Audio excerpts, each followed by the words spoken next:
Meu nome é Bianca Naves, eu sou nutricionista e especialista em nutrição e doenças cardiovasculares. E nós vamos conversar hoje sobre a segurança nutricional do consumo de soja em todas as fases da vida.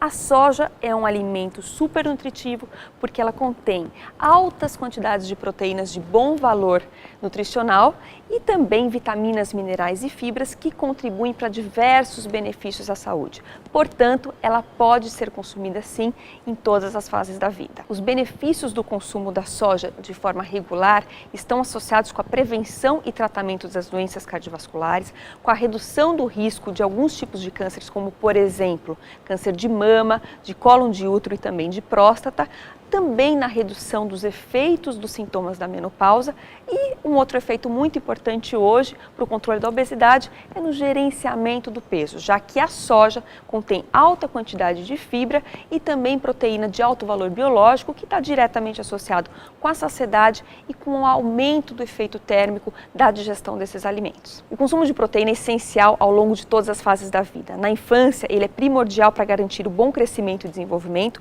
e também para o ótimo desempenho do sistema imunológico.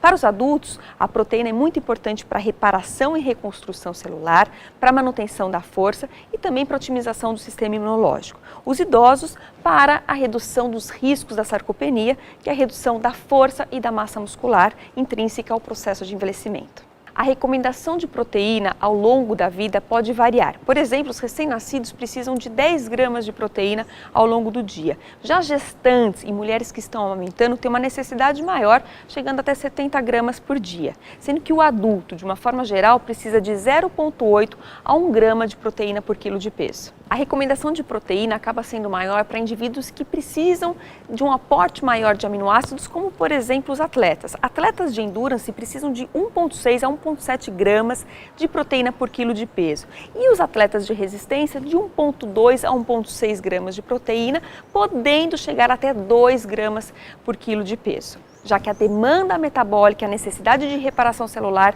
desse grupo acaba sendo maior. Dentro do grupo das proteínas, nós temos o grupo de alto valor biológico por conterem fontes completas de proteína, como por exemplo as carnes, aves, peixes e ovos, todos de origem animal. Porém, dentro desse grupo, nós temos também um único alimento vegetal, que é a soja, que se destaca em relação aos outros vegetais por conter uma qualidade e uma quantidade de proteína maior. O consumo de soja gera algumas polêmicas, alguns mitos. Dentre eles, nós temos as alergias alimentares. Nós sabemos que a alergia alimentar é mais prevalente em crianças até 3 anos de idade e que essa alergia é maior decorrente ao consumo da proteína do leite de vaca em relação à soja.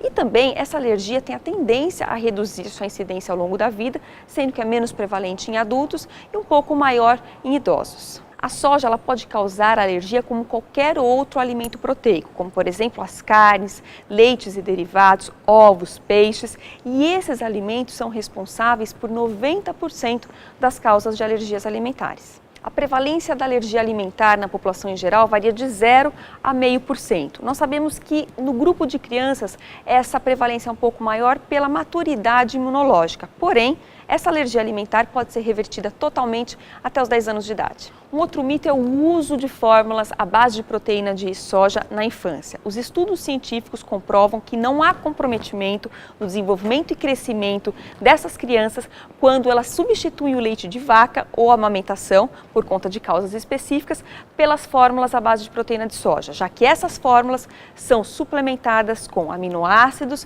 vitaminas e minerais como cálcio. E essa indicação acaba acontecendo em casos de intolerância à lactose, em casos de alergia à proteína do leite, a galactosemia e também a restrição do consumo de proteínas animais, como por exemplo o grupo dos vegetarianos. Portanto, nós sabemos que o consumo de soja é seguro para o desenvolvimento e crescimento infantil. Um outro mito é sobre o consumo de soja e seus possíveis efeitos hormonais. Esse mito vem em decorrência da presença de isoflavona, que é um fitoestrógeno presente na soja, que tem a estrutura química similar ao estrogênio. Porém, os estudos científicos comprovam que esse fitoestrógeno não tem o poder de alterar a testosterona e também a produção dos outros hormônios. Portanto, ela não é responsável pelos efeitos da infertilidade e também pelos efeitos da feminilização em homens. Para concluir a nossa conversa, a proteína isolada de soja é uma ótima fonte proteica e pode ser consumida em qualquer fase da vida, já que ela é capaz de garantir as necessidades nutricionais. A prevalência da alergia alimentar à soja é pequena e pode ser revertida até os 10 anos de idade. Ou seja, a soja é segura em todas as fases da vida. Nós sabemos que ela não compromete o crescimento e desenvolvimento das crianças e ela também não leva a alterações hormonais em homens e mulheres. Por isso, a soja deve fazer parte de um cardápio saudável e também de uma alimentação equilibrada e variada.